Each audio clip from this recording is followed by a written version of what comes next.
Welcome to This Explainer. Today, we're diving into Baker Abu Hazaleh's Autonomous Drone Interception System. Let's get started.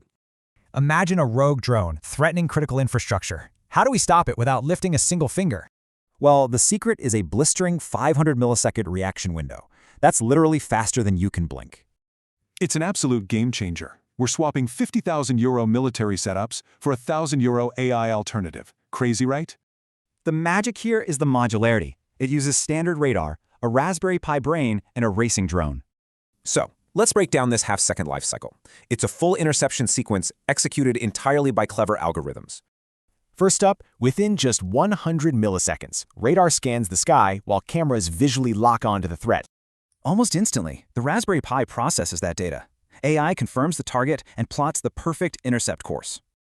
By 300 milliseconds, servos drop the interceptor drone, it grabs precise GPS waypoints, and takes off autonomously. Speeding toward the target, it makes real-time course corrections. Then, a calculated collision neutralizes it. Boom, threat eliminated. The hardware doing this is a rugged 250mm racing frame. It hits speeds over 100 kilometers an hour. And it's incredibly reliable. We're talking 99% uptime, dual sensor redundancy, and a 95% interception success rate. Plus, it's totally EU compliant. It packs essential safety features like geofencing, encrypted signals, and an emergency kill switch. This gives us a massive 50-hectare coverage area. That's perfect for shielding corporate perimeters, power plants, or VIPs. Now, here's the wild part. The prototype component costs are shockingly low. Just hundreds of euros, not thousands.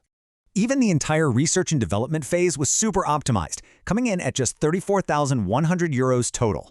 At full-scale production, each defense unit costs a mere 950 euros. That is elite, high-tech security, unexpectedly cheap. So with defense this cheap and completely autonomous, how will AI reshape the skies above our critical